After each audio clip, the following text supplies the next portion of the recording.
Here we go. Pivot. Pivot. Pivot.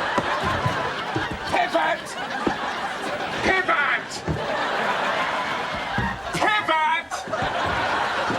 Pivot. Shut up.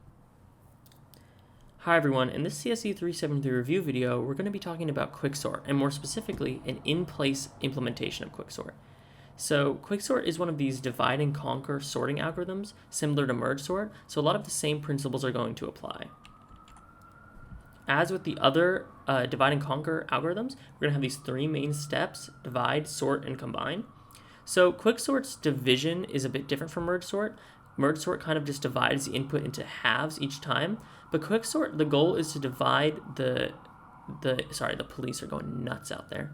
The goal is to divide the input into a smaller half and a larger half, where on one side we have all of our smaller values, and on our right side we have a bunch of larger values. So you'll see how that plays out when we get into the specifics, but that's the idea behind Quicksort. So merge sort kind of sorts as it combines elements upwards, but you could think about Quicksort kind of doing its sorting when it divides up the elements. Then we're going to recursively sort our pieces that we created when we divided using our sorting algorithm. Then we're going to combine the pieces into one fully sorted array. However, I kind of grayed out combine here because we're doing an in-place implementation of Quicksort, so the combination is not a huge step. Okay, so here's an example array, and the first step we want to take is we want to pick a pivot, and this pivot point is going to be an element where we base our larger and smaller half on. So on one side of the pivot, on the left side, we're going to have all smaller items in the pivot, and on the right side, we'll have all larger items in the pivot. And then if we recursively apply this pivot point and sort, we'll eventually get to a fully sorted list. So in this implementation of Quicksort, we're just going to select the leftmost element to be our pivot. It's not like the best way to select a pivot, and we'll get into better ways to select pivots later, but I think it's a simple example that is easy to demonstrate. Once we have our pivot point, we're going to divide up the data. We're going to do our division step, where all the elements less than the pivot are on the left side, and all the elements larger than the pivot are on the right side, and the pivot is here in the middle. We're then going to recursively sort each half using our Quicksort algorithm. And then we're going to recombine, although since we're in place, we won't actually have to physically merge arrays or anything like that. We're going to recombine these sorted pieces in our pivot into a fully sorted array. And that's the basic idea behind Quicksort, so let's dive into the details. So we have our pivot here on the left, and then we're going to have two pointers. One is a low pointer and one is a high pointer. And the low pointer is basically looking for values that are less than 8. It wants values that are less than 8 on this side. And the high pointer is looking for values that are greater than or equal to 8, so it wants those kind of values on the right side of 8. So we're basically looking for a place to put our pivot so that all the elements on the left side are satisfied and all the elements on the right side are satisfied by these conditions. And in order to do this, we want to swap elements around so we meet these requirements. So first we're going to look at 9 and 4. 9 is greater than 8, so it's on the wrong side. 4 is less than 8, so it's also on the wrong side. So we're going to swap these elements, and now the 4 is on the left side and the 9 is on the right side, just like we want. Next, we're going to increment our pointers, and we're going to compare 0 and 7. So 0 is less than 8, so it's on the right side, or I guess the correct side. And 7 is also less than 8, so it's on the wrong side. We want it over here to be left of the pivot.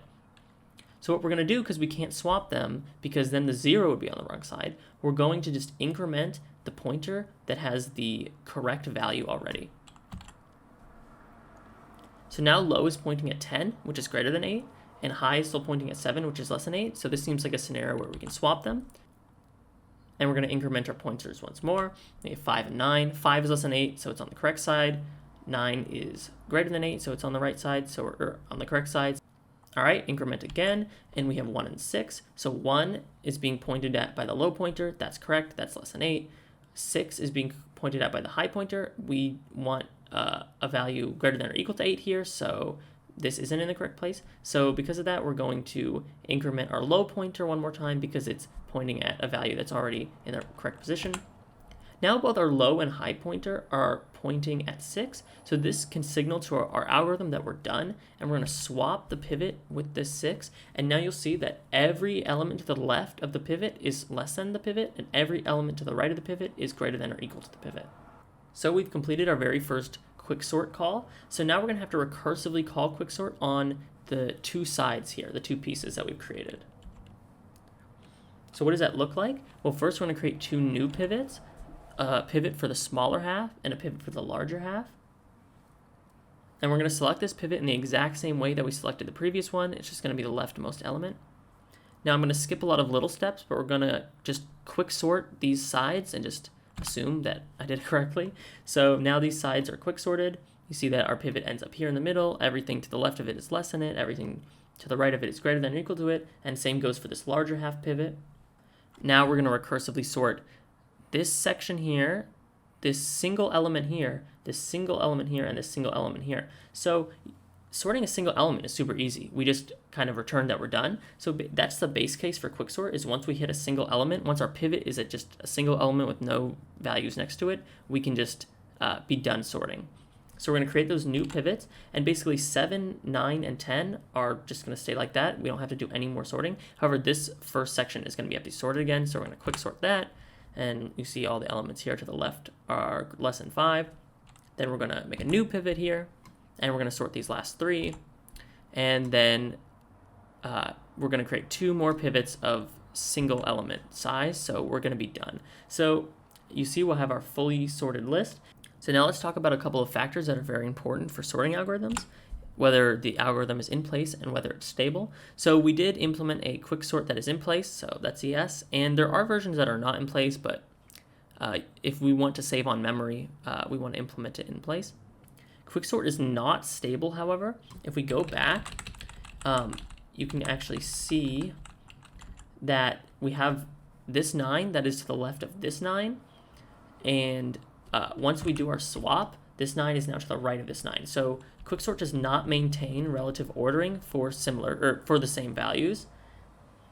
So we say that it's not stable. So now let's talk about time complexity.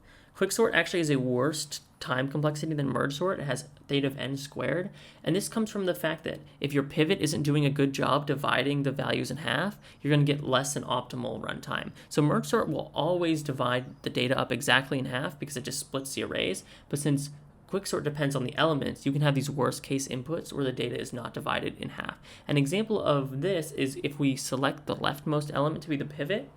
If we give that version of quicksort a completely sorted list, the pivot is not going to be even dividing the data. Every new pivot we choose, one side would just be the rest of the pivots we've created, or the rest of the data we've already sorted, or basically no new elements. And the right side is just going to be all the other elements that are larger than it.